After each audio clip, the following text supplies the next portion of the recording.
Depois de sair abastecido da cidade de Tovar, era hora de seguir subindo. O próximo destino era a cidade de Mérida, e no caminho teve uma coisa que chamou bastante atenção. Muitas vezes na estrada, eu começava a ver filas gigantes de carro. Pedalava por quilômetros, por alguns minutos, e a fila seguia. Tudo isso para se chegar lá no final da fila e ver que os carros estavam tentando chegar a um posto de combustível. Em San Antônio de Táchira, já tinha escutado sobre a escassez de gasolina, mas lá, que também sim, haviam filas, não eram assim tão grandes como no centro do país, então não chamou assim tanta atenção. Lá, no final das contas, por ser uma cidade fronteiriça, eles até acabavam conseguindo gasolina de alguma maneira. Alguém que trazia da Colômbia, enfim.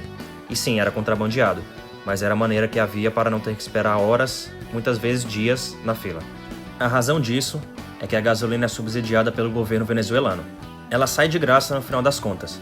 Muitos postos de gasolina nem colocam o preço em suas bombas. Como o combustível é financiado praticamente em sua totalidade, encher o tanque de um carro custam centavos de dólares no preço oficial.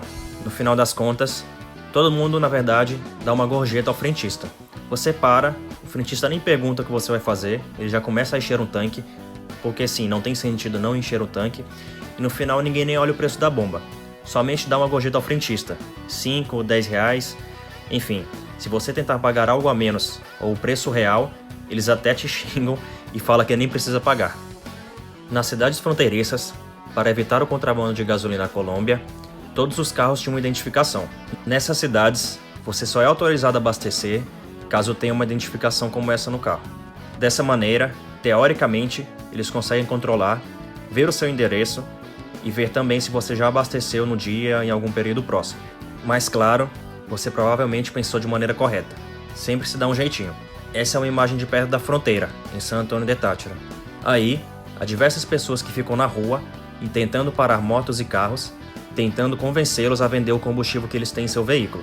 O objetivo deles é comprar um combustível que alguém conseguiu abastecer, e sim, que é subsidiado pelo governo venezuelano, comprar de maneira mais barata e vendê-lo de maneira contrabandeada à Colômbia. Em Mérida, fomos recebidos pela Marisa e o Juan, que também são contatos que o Diego nos havia passado. A cidade de Mérida é bem bonita, fica em um lugar muito alto entre montanhas, e antes de toda a crise, era bem turística, bastante frequentado por estrangeiros e gente de toda parte da Venezuela.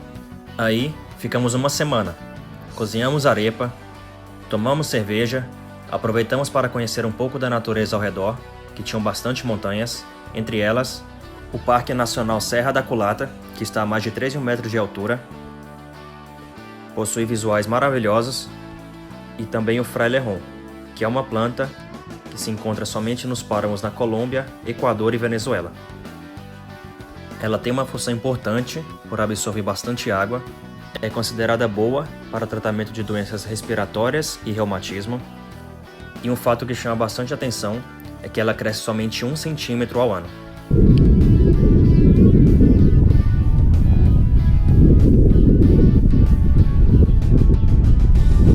Em Mérida, também está o Pico Simão Bolívar, que é a localização mais alta da Venezuela, com 5.000 metros de altitude.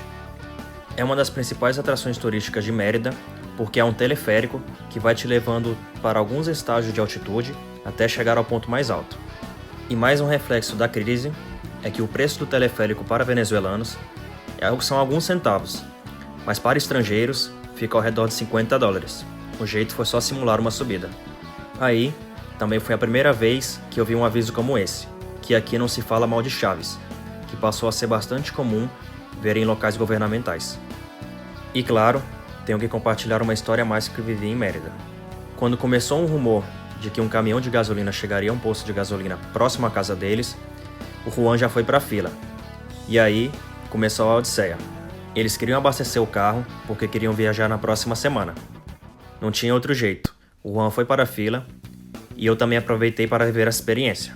Junto com a Marisa, fomos visitá-lo e levar um pouco de comida e também um pouco de cerveja. Aí, acabamos jogando cartas, conversando e compartilhei essa experiência por mais de 5 horas, até finalmente chegar ao posto de gasolina. O tempo total de espera, do Juan no caso, desde o início, foram de mais de 9 horas. Chegamos ao posto, abastecemos, gorjeta dada ao frentista, e assim que saímos, puf, toda a cidade ficou no escuro. No final, demos uma sorte tremenda, porque aí, nessa situação, o abastecimento haveria sido suspenso. Mas essa é a situação. Você espera horas para abastecer um pouco de gasolina e no final das contas tem que voltar à sua casa, onde não haverá energia elétrica e você não sabe tão pouco quando haverá novamente. A vida lá não tá fácil. E depois dessas experiências em Mérida, era hora de seguir subindo. O Pico El Águila, ponto mais alto que eu passaria, ainda estava à frente.